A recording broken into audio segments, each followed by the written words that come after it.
pledge allegiance to the flag of the United States of America and to the republic for which it stands, one nation, under God, indivisible, with liberty and justice for all.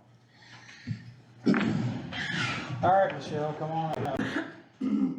Or you say where you're at. I'm just gonna talk about my cell phone stipend, and seeing about the process of doing the cell phone stipend. Just write an email or go ahead. She submitted a request on behalf of herself and the chief deputy auditor. Those are the only two, and she's outlined why they would need it.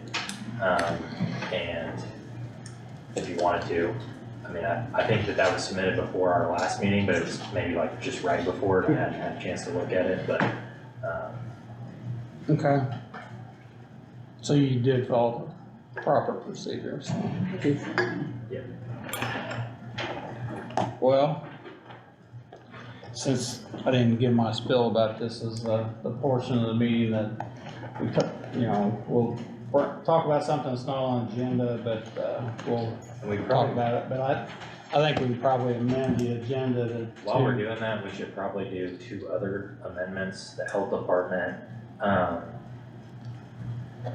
noticed and requested advertising a ordinance altering their fee schedule, and that was done, I want to say,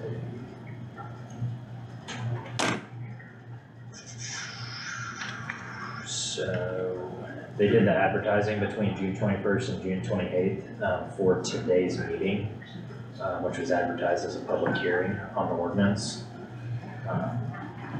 What's the ordinance for? Oh, the pay. It just changes the fee schedule for Fee schedule. basically like records requests, application and permitting. I don't know if those actually changed, but there I was. think the only thing that really changed is the TB skin test Yeah, from $10 to $15. Yeah, but it's basically just like a renewal, I guess, of all the other Fees. same fees that were there before, but adding that change. So what was the other, something we need to talk about that's not on the agenda? And then the sheriff has a contract renewal request for, what is that company? Kelwell Services that does. See what you got. We did basically like some bidding, I think, I want to say last year, and they're just renewing their. Okay. I was gonna ask them, you know what I'm saying, what they wanted me to do, so. Okay. Cause I got some, tell them what that, you know what I'm saying, what the update's all about too. Well, let's, I'll entertain a motion to amend the agenda for a phone stipend for the clerk's office, for the health department, for an ordinance fee schedule, and for a contract renewal for the sheriff's department. So I'll entertain a motion. I'll second that motion. So Randy seconds that. Greg? Greg makes it unanimous, so, okay, your phone stipend? Yes. Everybody agree that she's followed the proper procedure, and so I'll entertain a motion to allow her and her deputy clerk to go to the chief deputy to go to the council, for their phone stipend. I'll make that motion. Randy makes the motion, Greg. I say Greg seconds, I'll make that unanimous, so. Good luck. Brittany, you wanna wait till your part, or is that it? That is your part that you're here for? No, I have another part too. So I Okay. can just wait. Okay. Sheriff? I'll promise this current, I won't take 3 hours. As long as the bus race is over. Yeah. Really the only thing I got is this, we're gonna wait on he had mentioned to me about the ARPA, so we'll wait on that. Kelwell contract, food contract, is Is that? it food contract? It's food contract, So it yeah. was Tiger before? Yes, well, it was Tiger before and we got Kelwell.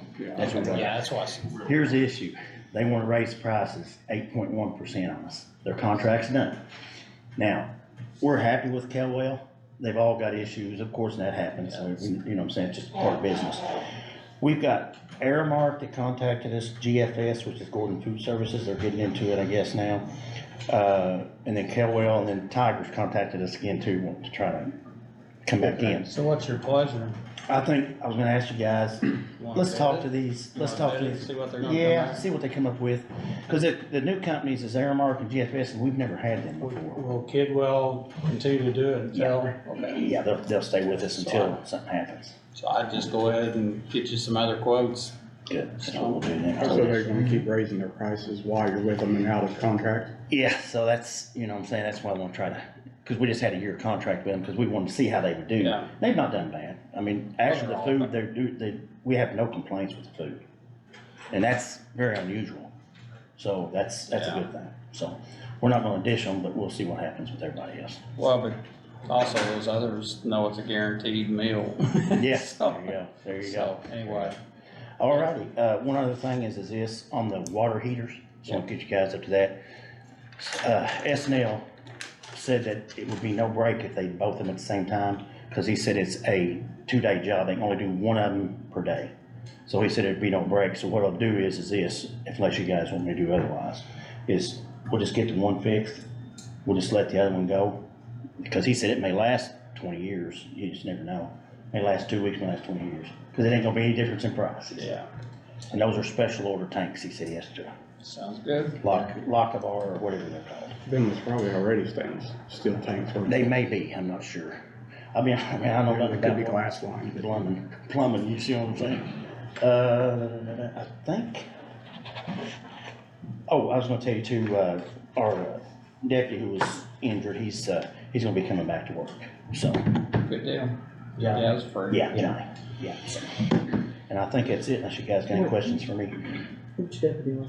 Johnny Coomer. Oh, okay, okay. Yeah. One other thing too is this, Eric asked me if we could send some prisoners over to do some work in the courthouse, and I told him that'd be fine, he just needs to tell me what, when he wants them, you know, and that kind of stuff, so. Sounds Eric's, I have to say this, Eric has done a good job, he really has, he's been right there, and for us, he has anyway, so I Stepped say up that. and you've done a good job. You're exactly right, so. Yeah. All right. Thank you. Okay, I'm going to the Thank you. fair then. See y'all. Good luck.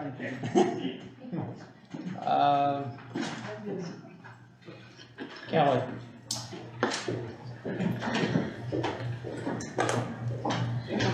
How are you doing tonight? I am doing well, thank you. Thank you, hon. How are you? How are you?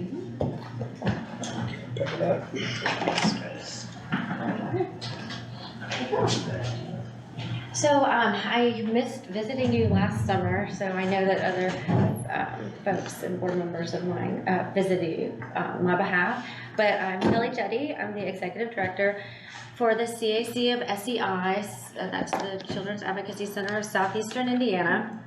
And I don't know how much background you know about what we do, but we are at the beginning of the investigation when there's allegations of abuse, all types of abuse. And our referrals come to us from law enforcement and DCS and sometimes prosecutor's office, of which we have official partnerships with all of those. And so there's like basically 3 things that happen that involve the CAC. The primary is our forensic interviews. Those are performed by very highly skilled interviewers that follow a very specific protocol that's defensible in court. And it reduces trauma to our children because then they only have to tell the story one time, and we have all the high-tech sound equipment and recording equipment, and that goes to the prosecutor, law enforcement, and DCS for the remainder of their investigation and any criminal proceedings that may occur. So when the family arrives at one of our offices, which we are getting a new office in Madison, when folks arrive there, the second part of our job is held by the victim advocate. The family and victim advocate will greet the family, bring them in, get the paperwork. The interviewer comes out, gets the child anywhere between the ages of 2 and 18, gets the child, takes them to the interview room, and the family continues to meet with the victim advocate, and that's when we can get them resources like our mental health, or if they need a medical examination, or if there's an emergency medical situation that needs to be taken care of immediately. We send them and have also official partnerships with Children's Hospital and several mental health facilities that offer counseling and therapy services in this area. We try to find places as close as possible to where the families and victims are being living or would be best served.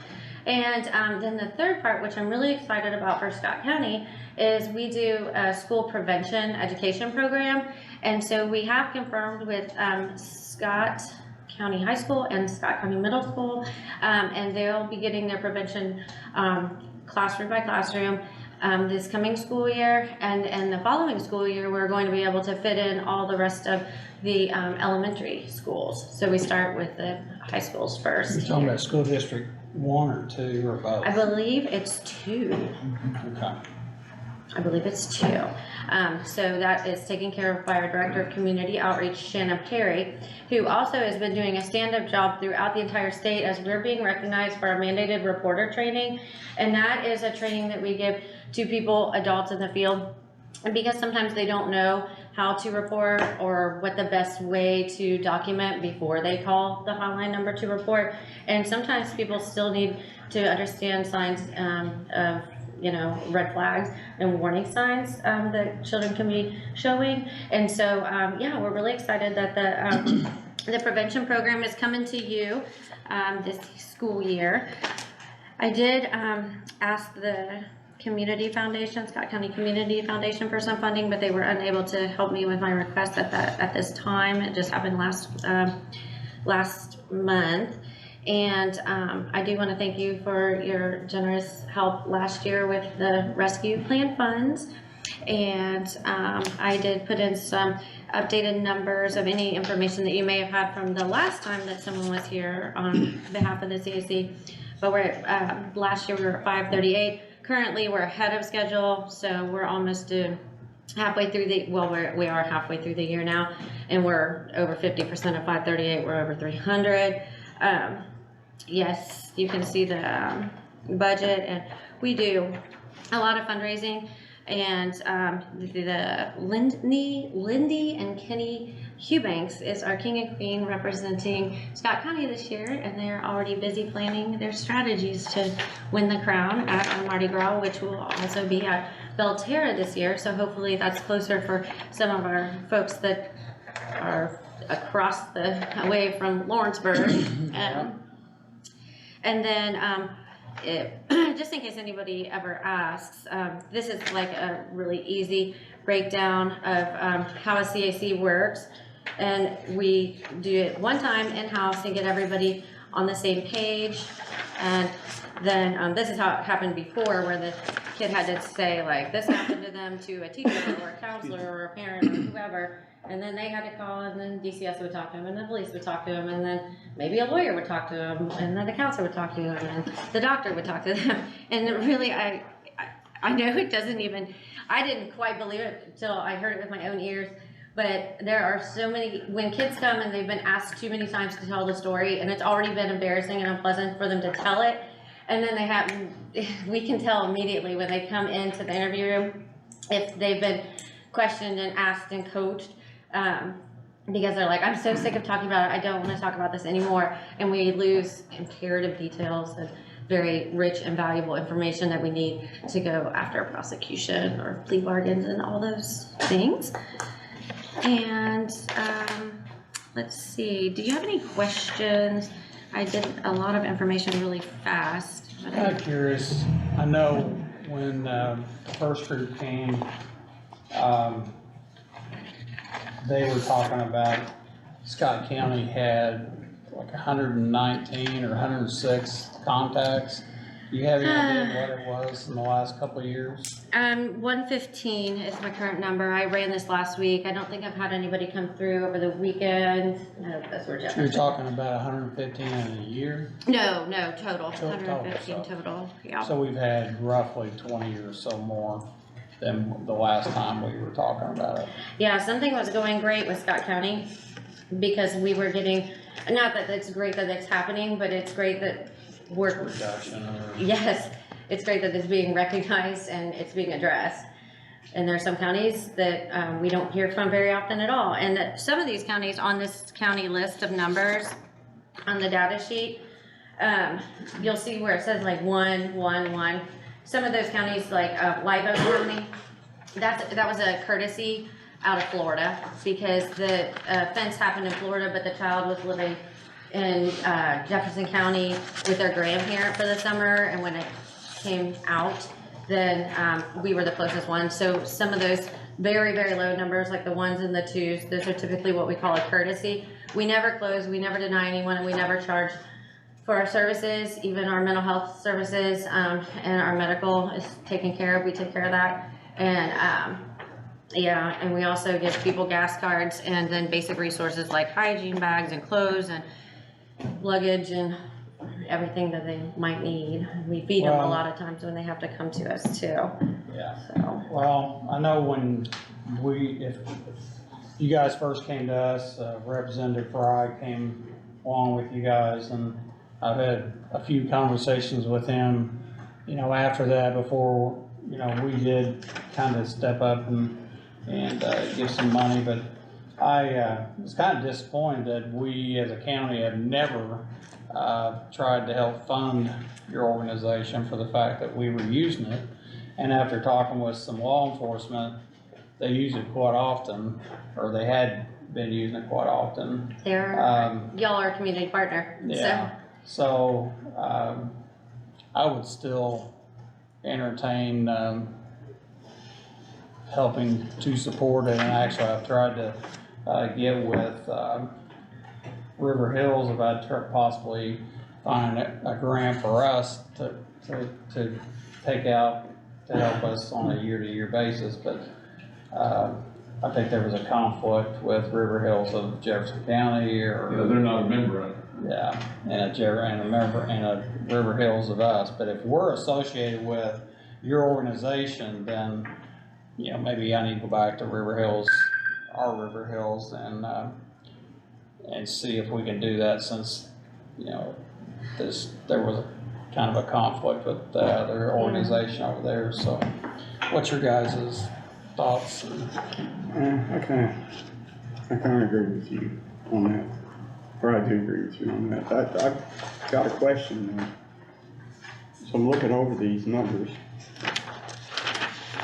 And, Scott County, we're at 115. And you go into like Ripley County, it's 759, and then Dearborn is 1,512. Mhm. And then Jefferson County is 1,247. What is the common thread of why some of these counties are so high and the other ones are so low? What? There's a couple things. The counties that are high, they have the prevention program. We've been doing it for In the them. schools. In the schools. And so that's helping not only for teachers after we're gone, because it's an hour at most for the high school kids, 45 minutes to an hour, and we're gone for the remainder of the year. And then the teachers are who we train, and administrators, bus drivers, everyone gets the mandated reporter training, which then kind of educates them on what to keep an eye out for when we're not there with the kids. We do an extra step in our education protocol, and we give a safety slip and have a child circle yes or no if they feel safe or unsafe, and we would be amazed at the amount of kids that circle after they have the presentation, which is not a scary presentation by any means. But you can see on the providing abuse prevention in the green box, in 2021-22, we had 420 kids state on their, they circled no, and then we go in on Follow a, up and have a, yeah, we usually do it after lunch. We try to get the programming done in the morning, the curriculum implemented in the morning, and then the follow-up service in the afternoon. So 420, and then almost 10% of those resulted in immediate hotline calls because we were afraid to put them on the bus and send them home to where the problem was occurring because the perpetrator had access to the kid or lived in the home. So that's one reason why. Now, I've seen numbers decrease, and in some areas, well, across the state, DCS is not currently substantiating on calls where it's a child perpetrating on another child, which is we feel is very dangerous, because if a 5-year-old is doing something how did they learn that? Why are they doing it to another 4-year-old or a little sibling or something? But they're currently, that's in legislation, everyone's fighting about it. So hopefully they'll come back to substantiating what they call kid on kid. And then in other areas, when the DCS is working well with law enforcement and prosecutor's office, the numbers go up because so many times, because it gets passed between those three, they don't end up coming to us.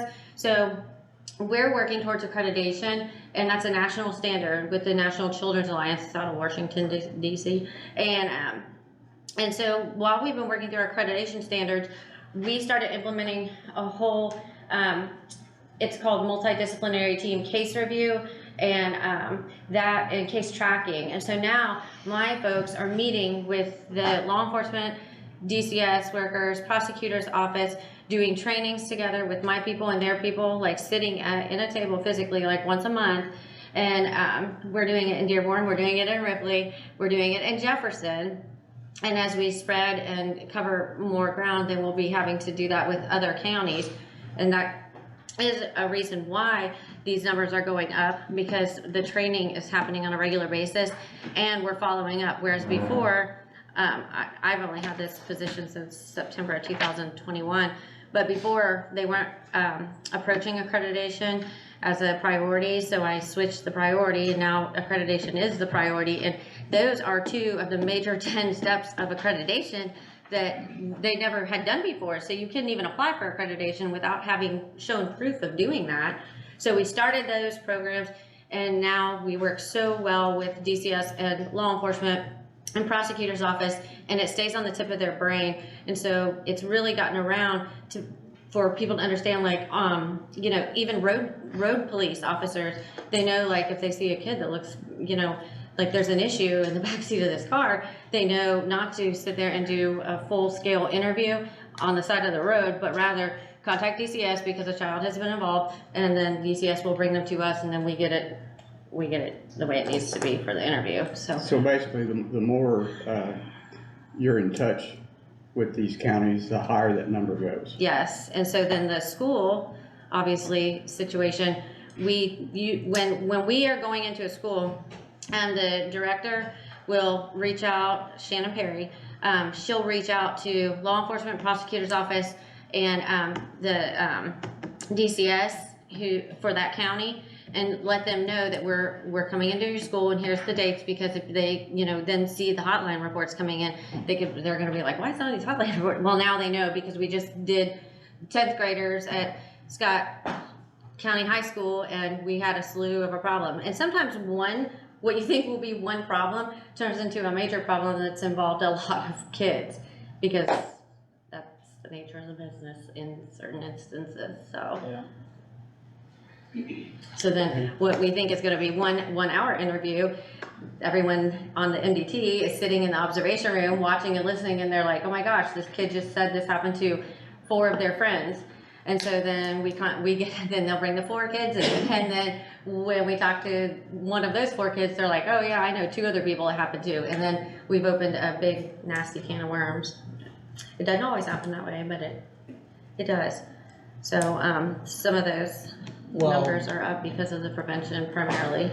Going into the schools, and that's where most of these kids you're gonna find them anyway, is that once they realize that wasn't normal, then they come and talk to you or circle on a report that yes or no or whatever, that they felt safe or not felt safe, then it's an avenue for them to express that. So otherwise they don't know who to go to. So We found that it's easier for the kids to go to, say, one of my 2 people because they're strangers and they don't have to look at them on a daily basis, and they don't have to pass the counselor in the hall every day, and they don't have to see the teacher that they reported it to every day.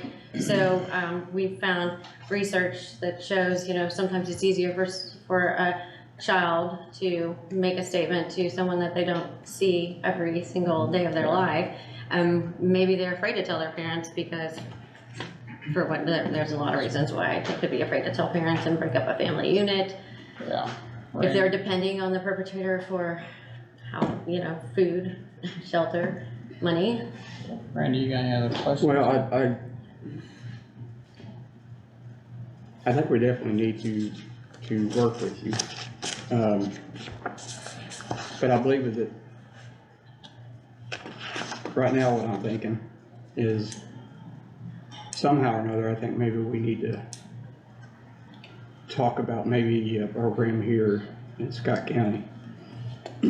Because if you're based out of Jeffersonville and your numbers are 1247 and you go, Jefferson County. I'm sorry, Jefferson County, what did I say, Jeffersonville? Sorry. But your numbers are 1247 and ours is 115.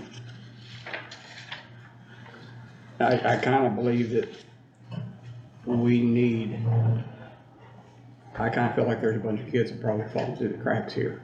There probably has been, because, when I was looking historically, it doesn't appear to me that we were getting Scott County kids over in our Jefferson County office, until I saw an increase in 2018. So, these are numbers since 2009, so the majority of the 115 just came in the last 4 or 5 years. I think it's either coming from DCS or in the case that I know, I mean, the police officers that I know, they're initiating that contact, I think, or through the prosecutor. I hope they always do, because that's taking one less thing off their plate, you know, like having to sit and interview a kid. And Because when this first came up, Yeah. like I said, I went out and questioned a couple of police officers, and they're like, yeah, we've sent people over there. also sometimes, well, not sometimes, here, the stats on that, the majority of our victims are female. And, well, for obvious reasons, not every girl wants to discuss it with the sheriff, what happened. Yeah, No offense, guys, but, yeah, yeah. Greg, you got any questions, or? I mean, unfortunately, in my opinion, we need this program. I mean, we have to deal with these kind of things, and, I know you all have been around for a while. I mean, so you're starting to get into schools, that's the big step, and going forward here. I fully support what you're doing. I know this is needed. We don't really have something that's that established as you all have been over the years. And how long do you guys typically keep the kids? I mean, that's a holding, you guys hold. Oh, no, we do not, You just transition the case and Cancel. hold there. They just, DCS will call us, or a law enforcement officer will call us. We'll schedule it. Sometimes there's emergencies, so we're 365, 24/7. So it could be any time of the day or night, and we have people on call all the time. Someone will answer the phone, they'll say, we need this, or it can wait till tomorrow, or we need it tonight. And then we arrange and meet them within, you know, if it's DCS, sometimes it has a time limit. So, yeah. I support what you're doing. I know it's certainly needed here, so. Counselor, I got a question. If, I know, I think your ask is 10 to 15,000, is that correct? Yes. I know last time we, I think, did 25,000. Can we use or look at using unrestricted opioid funds for something like this? I think there would be no problem using unrestricted opioid funds. We do interview for drug, what is the term we use? Trying to think of it.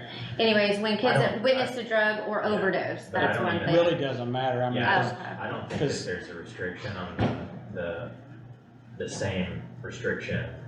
but you, I think they're still directing us to try to, use those funds for specific purposes, but it's not the same as the, abatement fund. yeah, I know, but I guess where I'm getting at, and maybe hopefully I'm not stretching it that far, but in a family that's struggling with recovery and overdose and everything else, could be also doing something on this end that's to their children, to, family members or whatever. Yeah, so- that's here, that stats here, it's, and also it's called, we label it as poly-victimization, where, we'll initially get a referral for a sex abuse case, and when we, perform the interview and exploratory questions, then we find out there's physical abuse, and there's also a witness to domestic violence or drug usage, and so then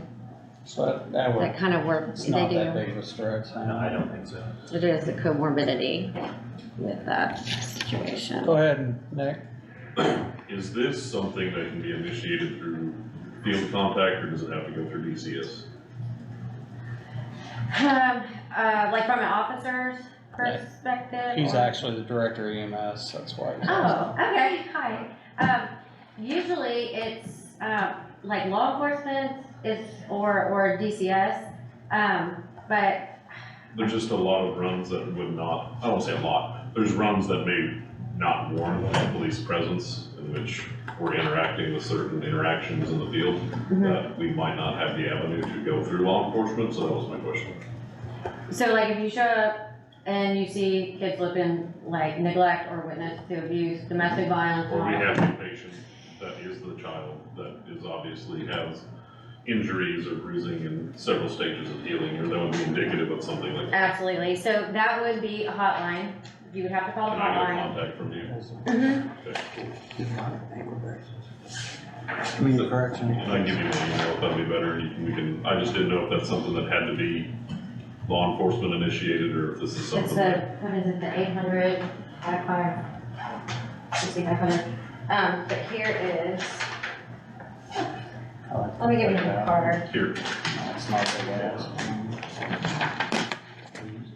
Yes, and so, that, we did a mandated reporter training for, Mr. Owens, and he had a whole group here, and Shannon, the director, came and did the mandated reporting. So if you think you might need another round of mandated reporting, we'd be more than happy to do that, because we do that, free of charge for, like we did it for Ripley County, for Dearborn County. We all do it, we do it for the teachers, we do it for, law enforcement, EMS, and all of that, so. We just did that last month here, or maybe it was May, in Scott County for Mr. Owens. Yeah, so, Can I ask you that question back, if we decided we were gonna take the money out of the unrestricted opioid, do we need to do an ordinance like we've done in the past with the resolution? I think we would We do that. I don't wanna have to bring her back over here, could we? I don't think you would have to, I think we can take the request under advisement and at the next meeting pass a resolution. I think it would still have to go to council. Yeah, For an advertisement for appropriation to a 501c3. But I think these are the specific types of programs that are, they're not probably directly in the opioid abatement, like priority categories, but Stan, I don't believe the unrestricted funds have the same set of restrictions, basically. it's here. It's the 800, 5556. And there should be, And that would be where you, I you were think, like like. 100,000-ish. And when you call, make sure you tell Like it's- them, don't do it anonymously, if you Within don't mind. that's the prior, The teachers years. and everyone do it anonymously. Yeah. There were We some don't get another reasons. one. right, we should be getting, but Parents that was technically, Yeah. I think that was last, They have first 2 years, approval. yeah. You just off to the side. Randy, you're typing up a storm over there, we you can't got, report it on this. Oh, sorry. you doing something, not doing something, read. Oh, yeah, I'm sending you guys an email. Well, as our attorney just told us, if we wanted to give you the money now, we couldn't give you the money now, because Oh, right. how we do this is that we do an ordinance, for, federal government anytime we're, or in this case, the state, that the settlement came from a federal lawsuit, so. But what we can do is, take it under advisement till our next meeting, go ahead and have our attorney draw up an ordinance And then you wouldn't have to come back or anything, but we could, under our next meeting, we could say yay or nay or whatever and how much, so, go ahead, I'm sorry. I'm sorry, I didn't mean to interrupt, Mike. So I have a question. If, we were to, give you guys a grant, is there any way that you could work with a department inside our county to, kind of train them, and you guys help oversee them and get them off the ground to start something like this over here, which you would always be tied to, but, I mean, we would always have to stay in conjunction with you guys, but is there some type of training program that you could help? What do you have in mind? Like, Well, what do you- and I'm not sure that it's a possibility, but, maybe that you could work with our community corrections and add this, so you guys have a constant presence with them, because I believe some of their workload is not as high as it once was. That could be a possibility, especially with like mandated reporter trainings and, you mean like a volunteer type situation or? Well, I guess we would give you guys, money as a grant for your presence over here, but like I said earlier, if we've only got 115 kids, and it's more than likely it's a lack of your contact in this area. So Yeah, I we think need so. to have somebody in this area, and I'm thinking maybe we could use community corrections to pick up that slack so that there's more of a presence here, and you guys could work with community corrections What I'm thinking and is. phone calls and stuff like that. Absolutely, because the Madison building is undergoing the rehabilitation, like the bids are in and all that, and we'll start construction. When that opens, what I wanna do is I wanna hire a staff that permanently stays in the Madison office, which is closest, way closer than Dillsboro or Greensburg. Because right now I share all my staff, because there's only 8 direct service people, so we all switch between the 3. And there, if I could have a solid, full-time, only go to Madison, then that would be an easy outreach, because that's where we're taking the kids from Scott County already. That's the connection. So I think that would be Okay, very doable. okay. They could be part of our MDT. That might be something that they would want to look into, and part of the case review and the case tracking and that type of situation. That'd be great, because I think like I said, I think there's probably a lot of kids falling through the cracks. Yeah, it's a pretty simple process. I mean, I just work up a memorandum of understanding, and all parties involved sign it, and I sign it, and then they become part of our MDT, and they have to follow HIPAA and confidentiality, and just the same as we do when we're providing direct services to people.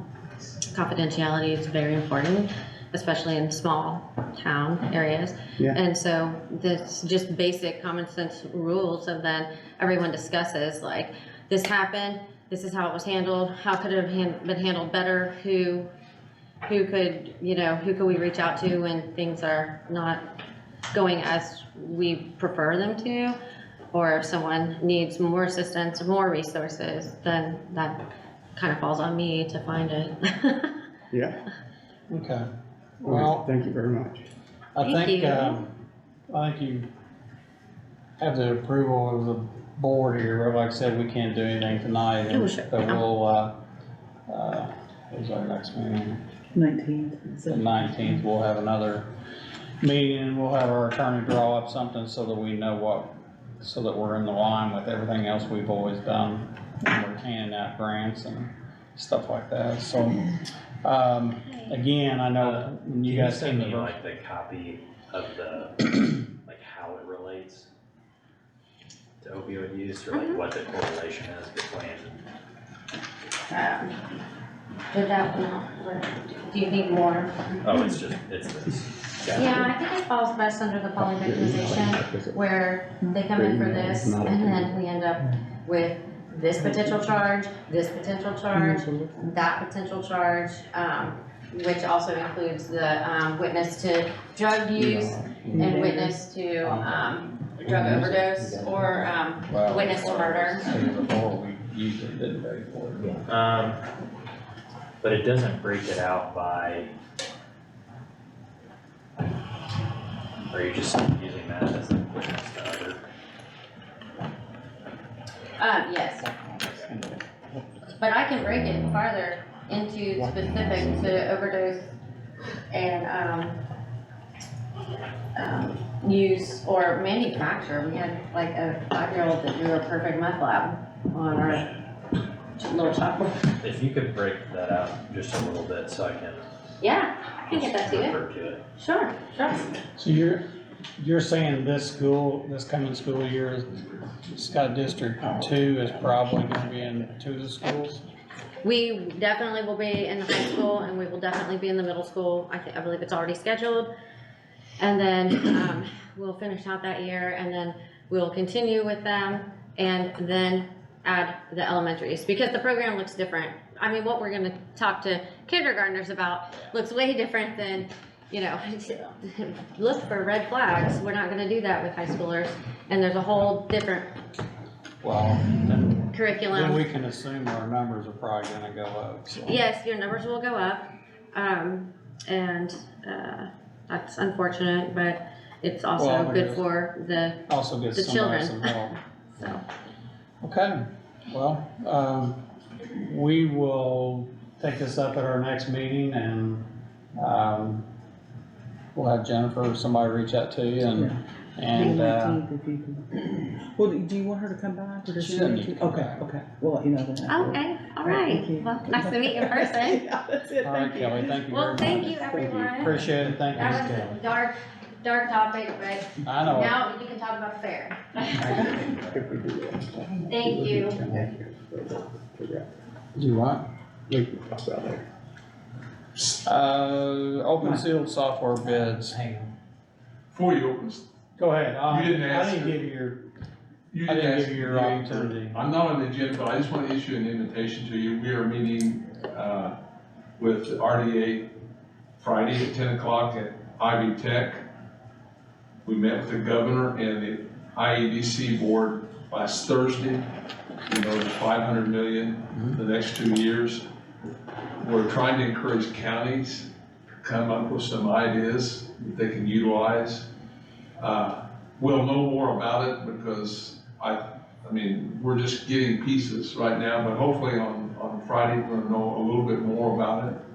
I would put a plug in for River Hills too, because Corey made a presentation and we had a video for the governor and the IEDC board. It was fantastic, well received.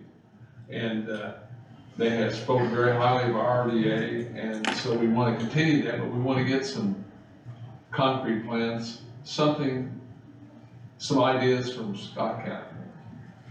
Okay.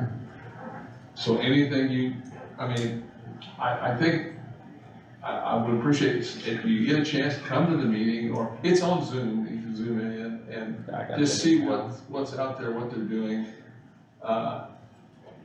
I should call, I meant to say the newspaper, but you talked about the place camping and stuff like that. Jefferson County just appropriated $33,000 to run a study for a campsite over on the old,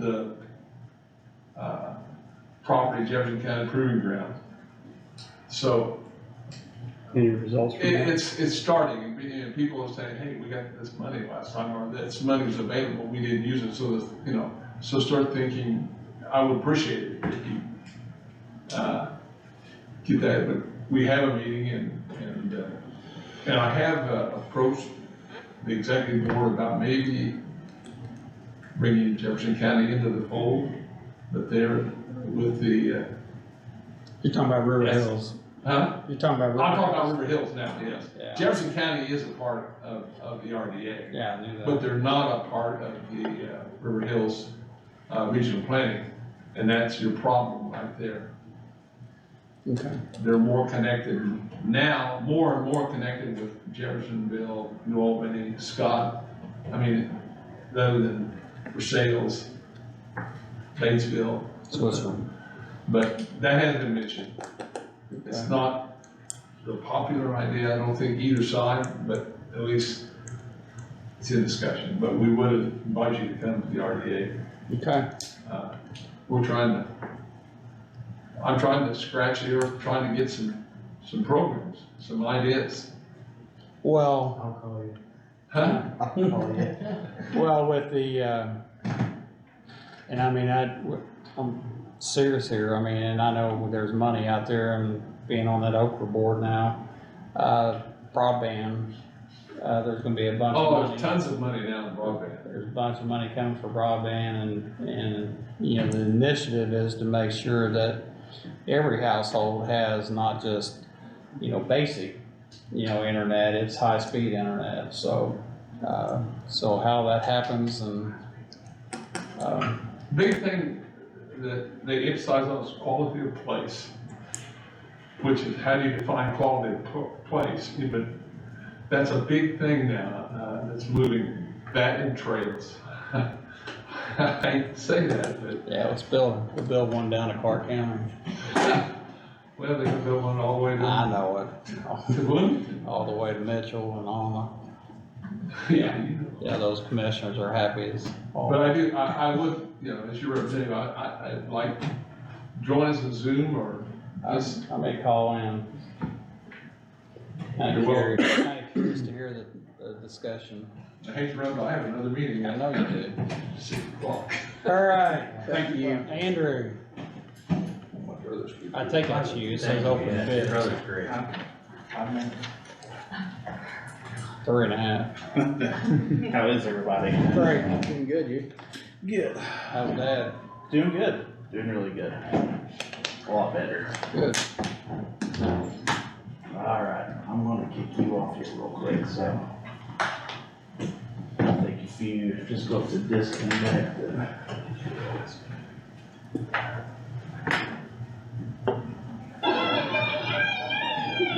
It's on TV somehow. What the heck, is that what you brought in here? All right, I'm done with that. That will help us get our ratings up, but. PC, there we go. Okay. Samsung's live TV built in.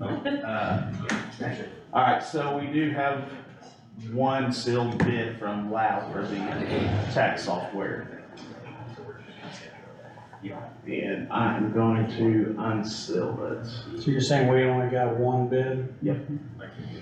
And the password. What's your password? I mean, I can tell you what it is, because they sent it. It is I took it, but not. 70 out of 92. Are you serious? I'm very happy that they're having trouble. No, you know what that means. Wait. I think that's something real good. 92 county, please, if you can see this in here. Yeah, unsealed it. Alright, so we are going to look over the combined.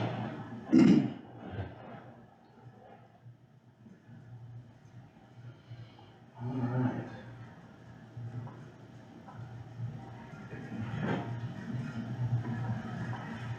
Do you want me to print this off real quick for you all, or do you would just? Actually, we're gonna skim through take it this, or- under advisement anyway, or table it till the next meeting, so. Okay, do you wanna? And look- actually, yes, since there's only one bid, what's the quote?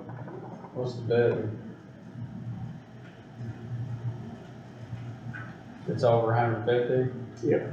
So wait, you sent out closed invitation for bids and only one bid was supplied and responded? Okay. So we don't really need to, I mean, we can accept that bid, but the point of it is it what you're wanting? Well, like I said, this is the first time I've seen this also, so That's what I said, so we'll take it under advisement and. I'd say the best thing to do is email this out to all of you guys and we'll Yeah. go through it all and get the numbers all together and see. Cause I did provide for the bids a scope of work. So is there something that's proprietary, that where somebody has got something that somebody else doesn't have, and, to where it's one-off, kind of a one-off type of thing? There, so the assessor's office does have Xsoft.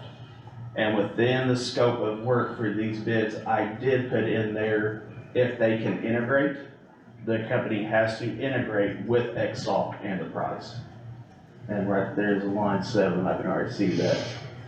Have you added all these up? This is, like I said, the first time seeing it, we're like at the top of it. I'm sure at the bottom. Close to 300,000. You're looking at road gap, right? There should be a total. Yeah, I'm sure there is. yeah, there's my scope of work. It's probably on the last page, it's gonna say. Well, there it is, 175 and 55 annual fee. Yeah.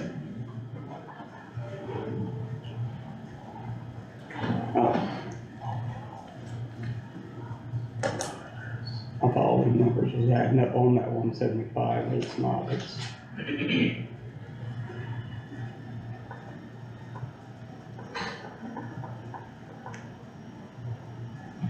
Yeah, 175. So what's that 4,200 and all that? President's That's- Microsoft software, county would provide this to with the required. Computer. Maintenance. That's not in that 175, is it? That's an addition. No, it's not. So we are almost $300,000.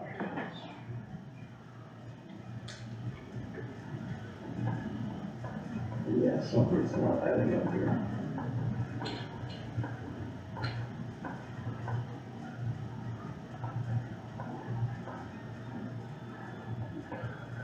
Yes, okay, hours. Here we go, here we go. Yeah, 288. Yeah. Yep, that's your data conversion, history tax years conversion, training, hardware installation and setup, contingency time, data fits, stops. Tax server, 216, 50 user licenses. So go back and explain why we're upgrading. Okay. It's not much, okay, so it's considered an upgrade, but also our current tax software provider is losing counties rapidly. And their support is, I'm not dogging their company by no means, but their support is getting not so good where they are losing counties.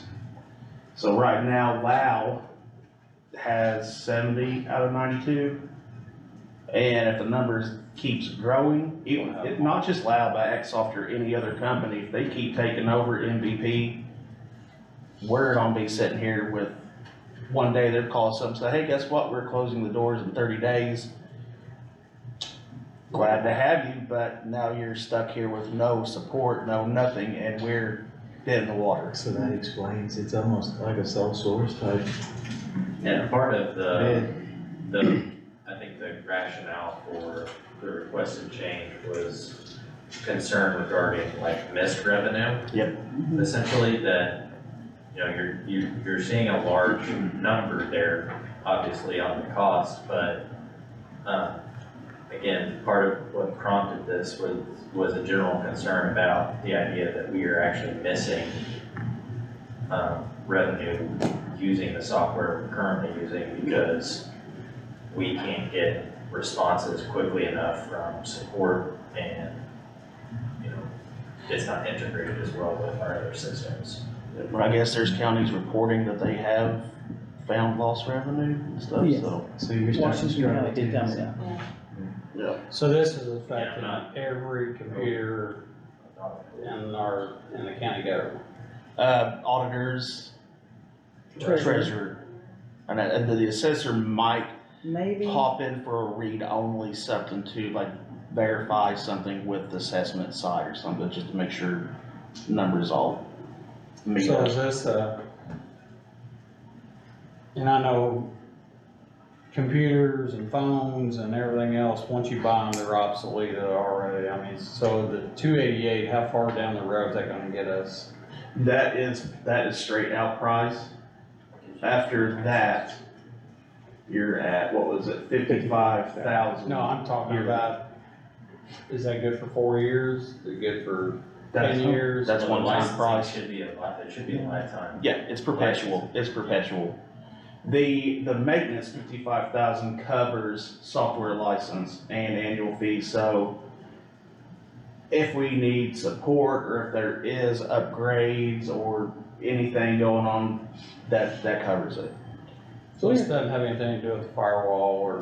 No, this is So all that's just, totally this is different. completely This is tax software. Does MVP currently charge us a yearly, They do. how much is that, do you know? I wish I brought that to the table with me, but I'm I thinking think it was a it's, $12,000 difference. And the girls at Washington County said we will more than make that up. yeah. So part of it came from recommendations from other auditors' offices, and that, again, was the statement, was that it is a Must. higher dollar value sticker price, but they felt like, in their experience, their incentive was greater in the long term. And we already have this system on our finance side. Yep. And like this last week, with our payroll person being out, they came in and sat beside Debbie, having her do the payroll. So their service is amazing. Yeah, I mean, it is shiny, it's new, it's pretty, but it's also one of those things where I hate to hold off down the road and we be in trouble. 91 and 90. Yeah. 92. Yeah. 91, 92. We could be sitting here with the last, that last county just hanging on by a thread. Did the council pass you, for your computers, update for the computers? I've gotta get all that sorted back together and come back with it. I'll probably gotta start with you guys again, start it all over, so. So So that's we a, could possibly be getting a new program for computers that we can't get. I mean, what we got what we have will run what we have currently fine and actually run this fine too, until 2025. So we got a couple more years. Yeah, it's just cracking a joke. ballpark, what was that figure? Was it 225? I Closer to 250. believe it was closer to 250. And that's replacing all That's computers. every that- single computer and laptop in the county, which I've been kind of adjusting some prices and looking around at some different solutions that I can probably easily take another 50 off of that and probably make it fly. So So, I'm probably looking still 175 to 2, but that's a total revamp, so. well, but that's, if you've been buying new computers, was it 2019 and above or something? What now? The year that, The year, if you bought a computer after 2019 or 2020, It's a- those computers are probably still, or will be compatible with the new software. Correct, Generation 8 Intel and I'm not sure about AMD, but Ryzen 5, huh? Ryzen 5. Ryzen But 5. we're probably within We're running 90% we're running replacement. 5th, 6th gen Intels right now. I mean, they're decent computers. Every computer's here running solid state drives. They're not slow by no means, but it's just when When it happens. when Windows 11 comes out and there's security issues and we can't upgrade them, then we can't use them. So, Well, we just need to get back on that, cause yeah, we only have, I'm gonna say, a year to know how to spend our money. gotcha. And, I'd rather do that than to have to beg somebody for additional funds for. I understand. Completely understand. So, print this off, or I guess not print it off, just email it to all of us. I'll get and we'll look at it and send Zach a copy as well. Will do. And then we'll table it till the next meeting. Sounds like a plan. Then I'll just go ahead and email all this stuff. It's pretty much just some marketing stuff and everything else that's just not in the combined file, so I'll give it all to you guys. Alright, Alright, appreciate it. appreciate it. You're welcome to jump back on. There's the remote too for you to switch to full screen.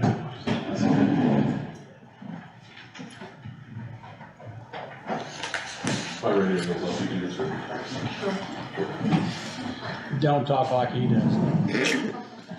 We got yelled at. Go ahead. I think we're just gonna pick a day for Hold on a second. executive session.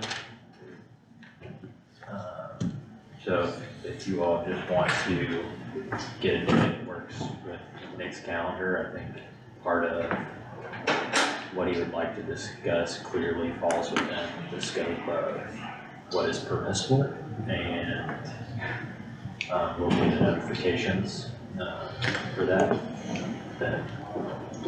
fall within the statute. Okay, so what's a date that you're looking at?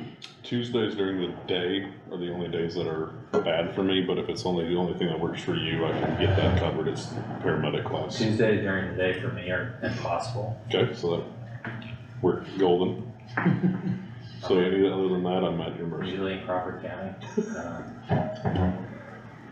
But Sooner than later? I don't think it has to be tomorrow, but I think. I wouldn't think, yeah, it doesn't, it's not like, If I could ask for it not to be the 11th or 12th. It's I actually can't out. do the 11th or 12th anyway. Almost cannot do till late next week, cause What about the 13th? I've got trial and stuff. 13th, we have the We've got council meeting. Council and Baker Tilly after that. Well, Well, unless you but want to that do would it, be a nice, how long we gonna need? Half hour maybe at the most. Yeah, I mean, it's not. So what You wanna do time's it- Baker Tilly? Baker Tilly's at 6:30, the council's at 5:30. Do you wanna do 5 like we We did could do that until it's not. That's fine. On the 13th, 13? So 5 o'clock, What's the 13th? Thursday, I believe. Thursday, yeah. so 7/13.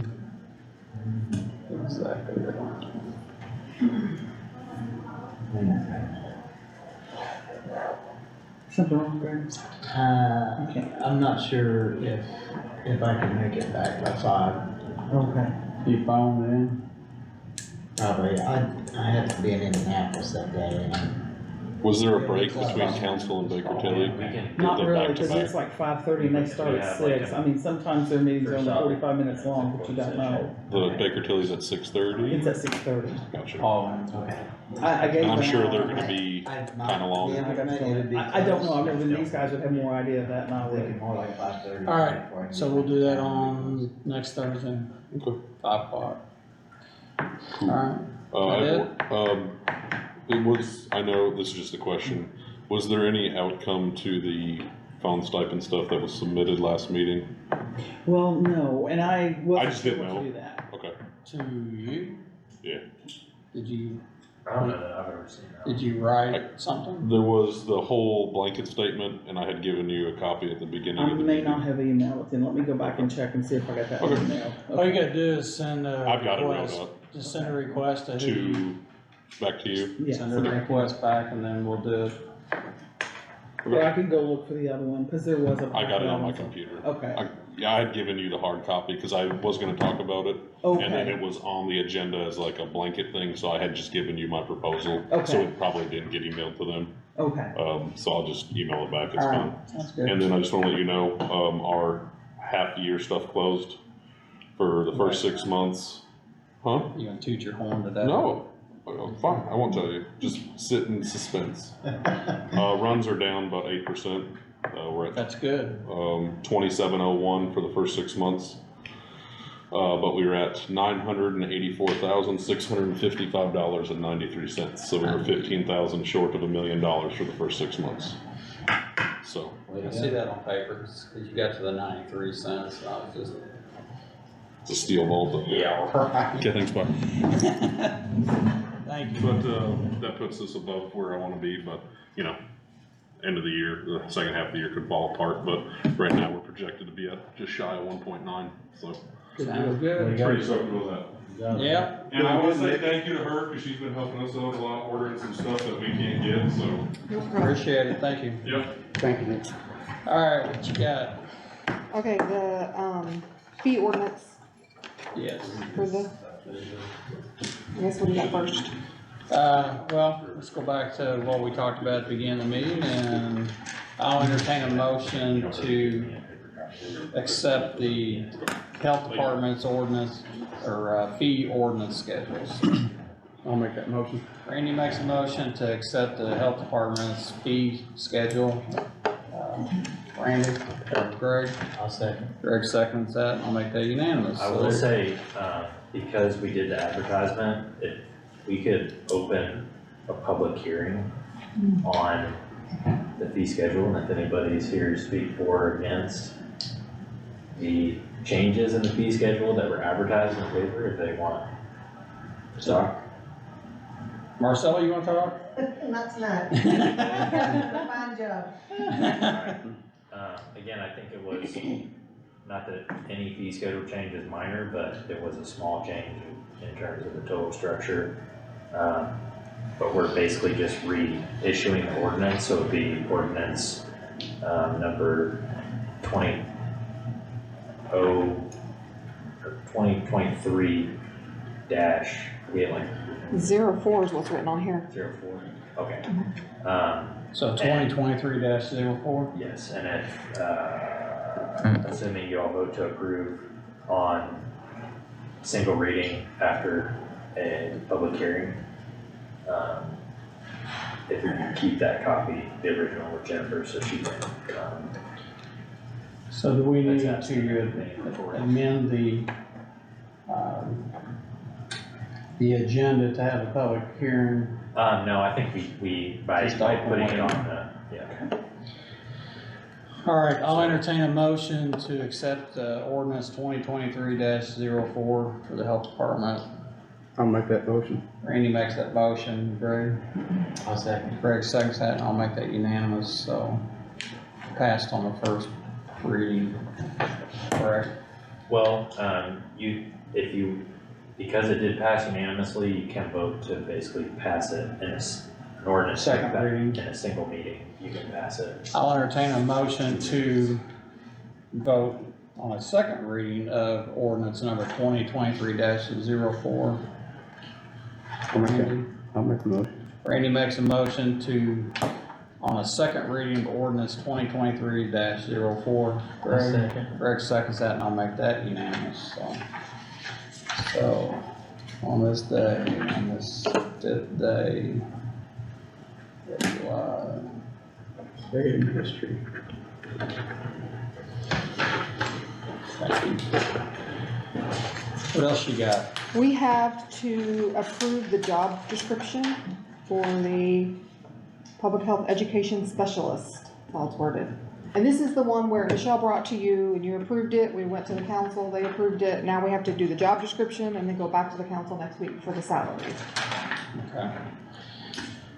So everybody had an opportunity to look over that job description, which I wouldn't know what it would be. Well, this is the anyway. one where, we had the school liaison, and so we're making it a full-time position and making it a health educator. So they'll still do the school liaison, but then some health educator stuff too. This was the part-time that went full-time. Full-time, yes. correct? Mhm. Okay. Everybody remember that? Yeah. I'll entertain a motion to accept, the new, job description for the public health education specialist. I'll make that motion. Randy makes that motion to accept the public health education, specialist, Greg. I'll second. Greg seconds that, and I'll make that unanimous, so.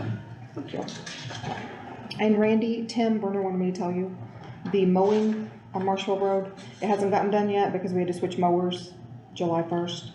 People that are mowing, like our contract started July 1st, so he said it's scheduled for the beginning of next week. So he said it's gonna get done. Okay. It's Cutchall Road though, right? I don't know, he wrote Marshfield in the text he just sent me, so I don't know. It's Cutchoff. It's Cutchoff, okay. Yeah. Well, I need that. I don't think so either. All right, thank you. All right, thank you very much. Enjoy the fair. Oh, yeah, me too. Tell Holly I said hi. You're probably here before me, but Maybe. Thank you. thanks. Thank you. I cut my hair off, so I don't think I'll see So it. you don't have those heater anymore? Yeah. I bet you don't like that. You do have to sign that. No, it's,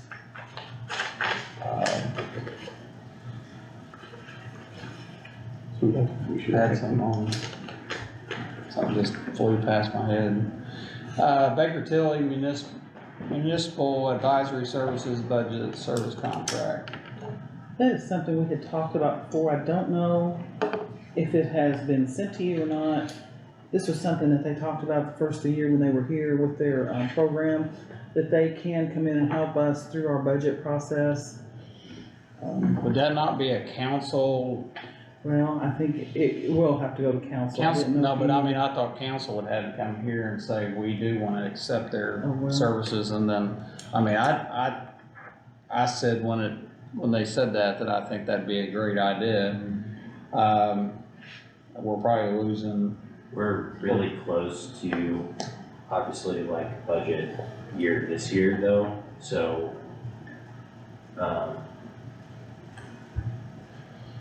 yeah, but with us having a new council, I think they need some guy, I mean, I'm not talking for them, I mean, I think they all were kind Well, and I of in think agreement as there might be well. some agreement to that with them, I believe. I thought there was a lot of agreement So. that said that they, Yeah, I believe you're right. they want that. Yeah. But I don't know, I mean, we can pass it, send it to them. and they yeah, can I say mean, you could pass a contingent on, like, council's if they want it, I mean. Yeah, approval. kick it to You them know. and see what they want to do.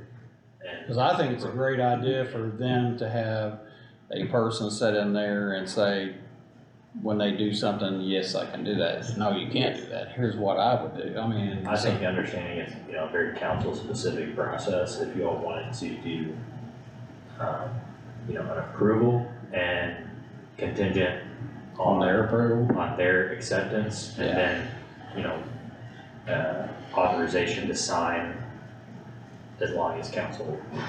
Yeah, I'm fine with So that. I'm not sure. I just think it'd be a good idea. I think- To well, clean up a it's- lot of stuff. I mean, Yeah, it's, I know we get in trouble for never clean up, but yeah, that's I'll entertain a motion to, entertain a contract for budgeted purposes for the council upon council's approval to want the service themselves. Baker Tilly, Yep, Baker Tilly. I'll make that motion. Randy makes that motion, Greg seconds that, I'll make that unanimous, so. Covered bridge certification. Okay, this is a form that we were given, I think, I don't know, it came to Debbie. I found one in there that had been signed previously, and I think it was due sometime in June. I hate to say, but we just found it, but I I guess thought it's, we signed one of those not too long ago, but we do that almost every year. I think it's an annual thing, and I found one, but I don't think we've done one yet this year. Well, we'll do it right now then. Okay. Well, speaking of the covered bridge, talked to, Jeff Brody, and he said that he would, as soon as the fair is over, he would be out there to repair, fix that roof, so. That was my question, because I know we, And I told him I wanted it done before we overfrog, so he said he would, as soon as the fair is over, he'd be down there, so. So, I'll entertain a motion to sign, we all signed this covered bridge certification of the state of Indiana. The number of covered bridges per IC code 8-14-1-10. So, I'll make that motion. Randy makes a motion to sign the covered bridge certificate, or certification. We have only one bridge and a covered bridge in Scott County, so let's see, commissioners. Which Lloyd Brown charged us a fortune for that bridge, you know that, right? I don't know. $1. That's for my time. That's $1. That's what he charged to build that bridge. No. Yeah.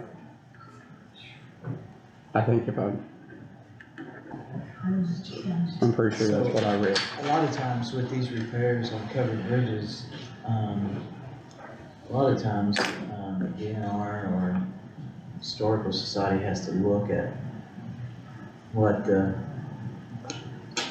proposed.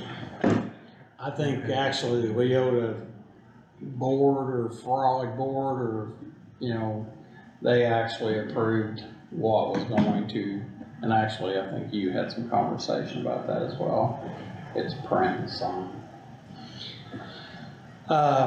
You're right, I mean, it has to be within a scope of, you know, with primitive look and,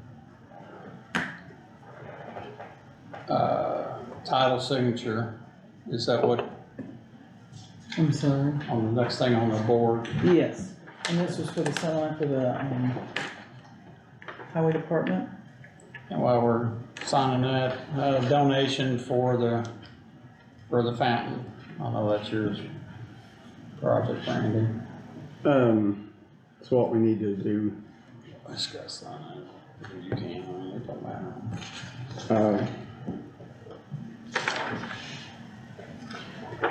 I'm sorry.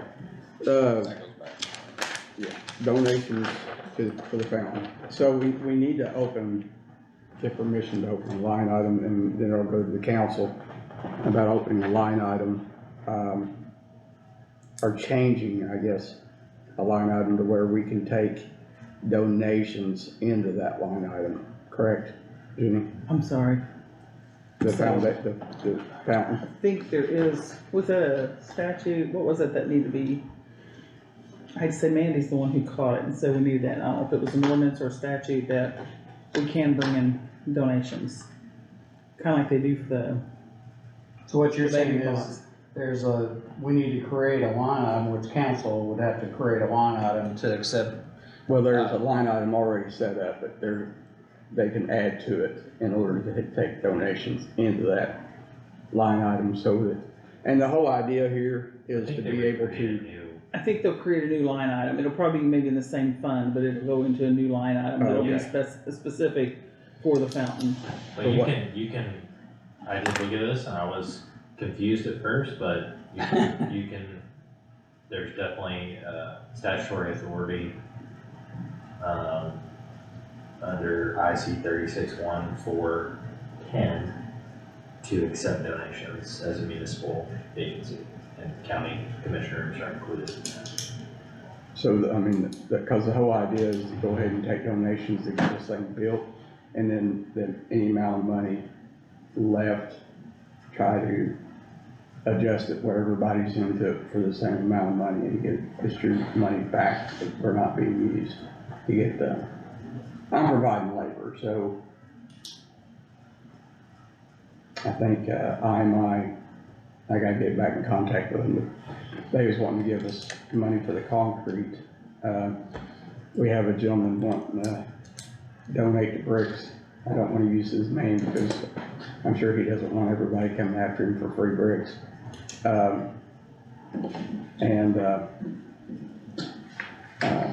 basically we're just looking at materials, and I roughly added them up, and we're somewhere around, I'm gonna say about $1,400 in materials, to get it built. And then there's gonna be plaques put on it. Minus the fountain, the cost of the fountain, because I've not found one. We need to,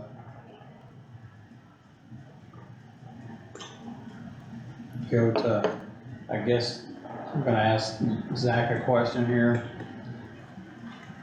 To get a permit to do this, do we have to go to the city to get a permit to do it? Or do we get a permit from our own area plan? I think it is a city permit.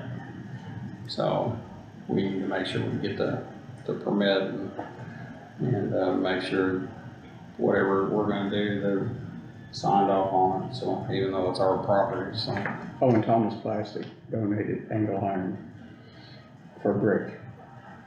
So, So all for right, materials and things, we wouldn't necessarily need like a line item, but if there was a line item for the purchase of the fountain, or any of the, Materials, you money. know, accessory materials that you might need, then. Ornamental stuff. Yeah. Well, So, I mean, I can draft an ordinance if you're okay with that. I didn't know about this until today, so I didn't, but, It's not been no big hurry. totally doable. I mean, I think we do it in an ordinance so that we're all the I's are dotted and the T's are crossed. So, alright. all right, so we'll table that until we have an ordinance and an ordinance number, so. All right, consideration of the minutes for the March 15th and the May 3rd. And those did not get signed out, so, or emailed to you, but I do have copies here if you wanna read them. Okay, so I'll entertain a motion to accept the minutes for the March 15th and the May 3rd meeting. I'll make the motion. Randy makes a motion to accept the minutes for those 2 dates. Greg? I'll say. Greg seconds that, I'll make that unanimous. So consideration of the regular invoices or special invoices. Do Okay, and you have then, any? oh, we've got special invoices, yes, we do. We got them. And here are your regular invoices. And the special ones are right here. Actually, it should have been 2. You take this one.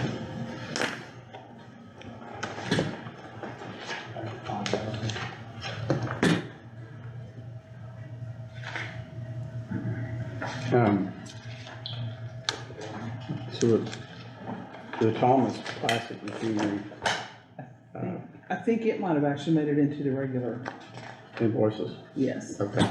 I believe these were the ones that came in later.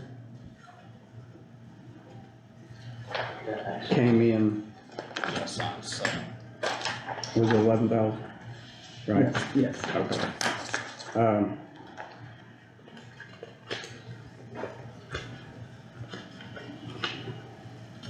Was $11,000 to take up the handrail and blast it and paint it, and then,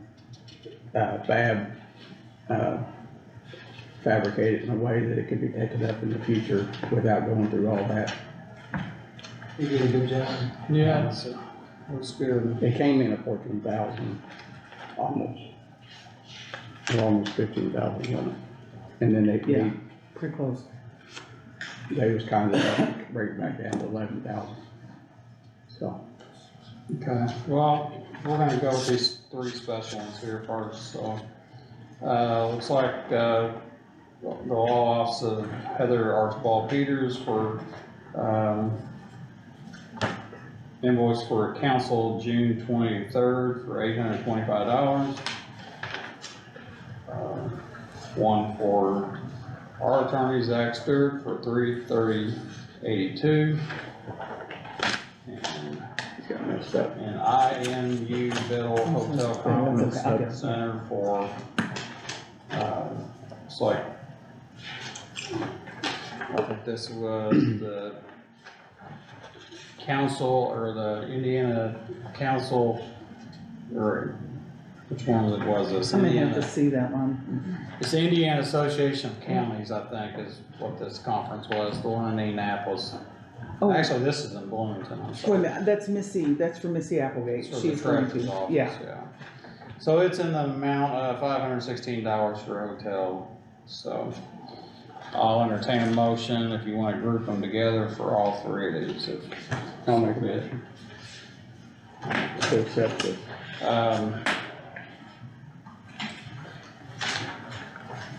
Randy makes a motion to, I mean, I can explain.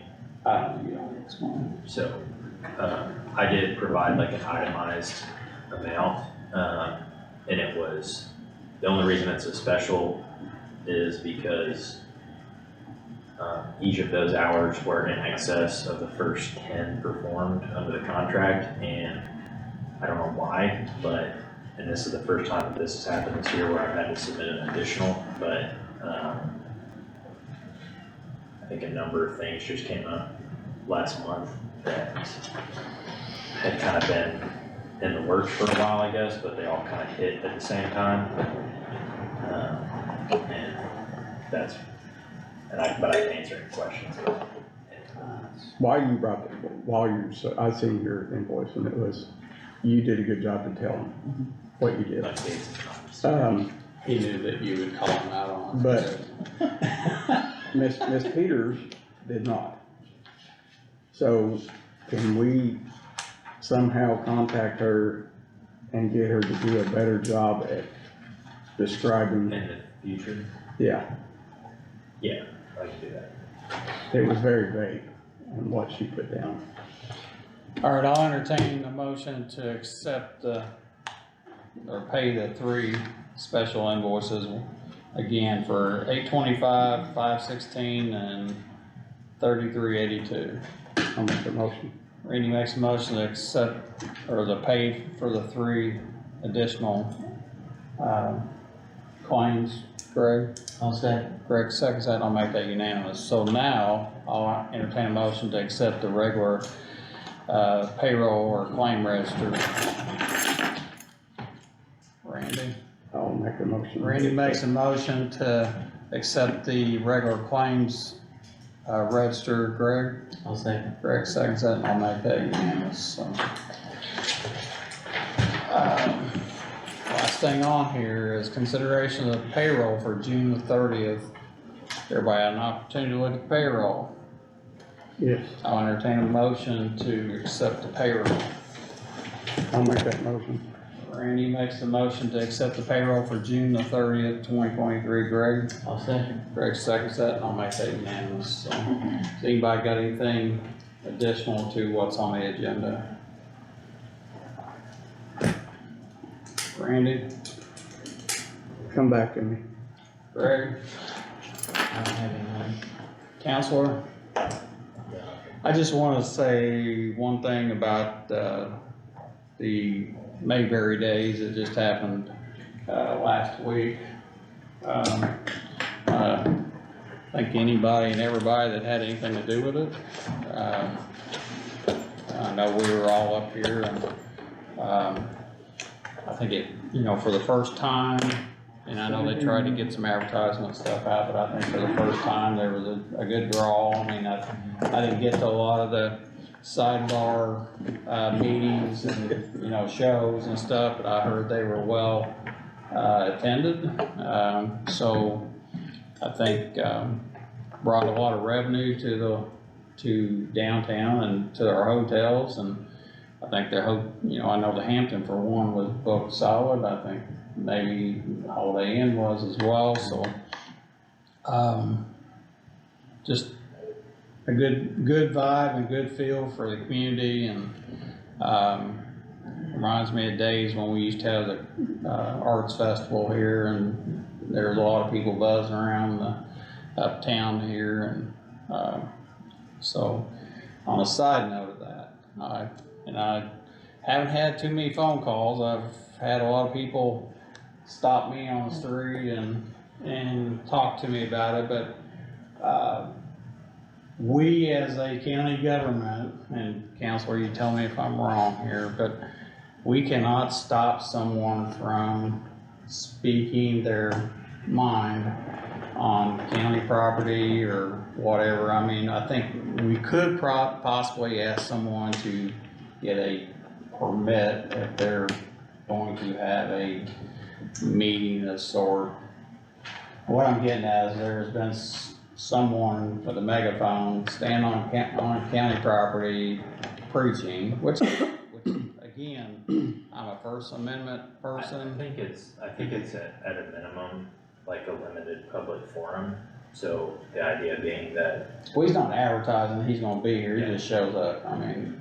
It's not like the county asked this person to come here, No. right?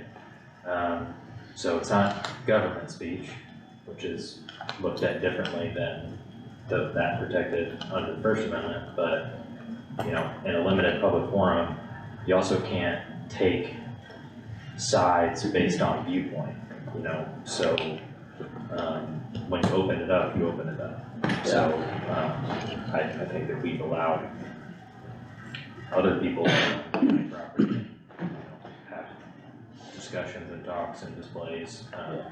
Well, there was a The same applies, you don't have to agree but that's And why, that's exactly you right. I know, mean, the government shouldn't be involved in viewpoint discrimination. Like well, I mean, and the other party, I think a couple of nights later Yeah. did one themselves. I just want people to know that Public forums are. we can't shut either person down, or anybody for that matter. I mean, if they want to stand up and talk about anything, that's, you know, just happened to be, this is July the 5th. I mean, July the 4th was where people fought for that right to say whatever they say with it, whether you agree with it or you don't agree with it. I mean, that's their right, and I just want people to understand, we can't shut that down. And I mean, if it gets beyond somebody speaking, There's unprotected speech, you know, those are very limited. But, you know, there are specific outline tests, some of which were developed here in the state of Indiana about, you know, what is not protected categories of speech, and, you know, doesn't sound like we got to that level. yeah, I just wanted to say something about that, cause I know there's a lot of Facebook stuff going around, and, people beating on other people, and businesses beating on other businesses, and I don't appreciate that. We're a small community and everybody knows everybody, and I don't think we need to be beating up on people, so, and that goes for businesses and, beating up on other businesses and trying to, you know, hurt their business, so. Randy, you got anything else? Yeah, sorry, I had to remember what it was. So, I sat in the drainage board meeting, and a lot of people don't realize this, but the drainage board, they have to come up with monies in order to clean out our rivers and streams that we have in Scott County, to where all the runoff that, when it rains, goes to and gets rid of the water that's around, you know, which, you know, impacts our flood plains and everything else. And they have never been, funded by the county. Every year, they do their best to try to get, money from grants. Some of the problem that we're having is, so the grant may come in and we might get $5,000. And then our lowest bid is always the one who gets it, but when this person bids on it, you know, the amount of work they're agreeing to do is almost, just covers their cost in fuel. They almost do it as a voluntary situation. So, you know, when you think of something like Muscatatuck being cleaned out of log jams, and the amount of log jams for $5,000, that person, will get to it because they're good at their word, you know, and they're so on and so forth, but, getting it to it into a timely fashion, because they cannot afford to take time off from let's say a, you know, $300,000 project for a bridge to go work on a creek or something for $5,000. I mean, it's just business. So I voted with the drainage board in order to try to run it through council, for them to be put on the tax base, at an amount of $50,000 a year. But the way we're going about it, it will not add to the taxes. The $50,000 should be coming out of everybody else's budget that they're already getting.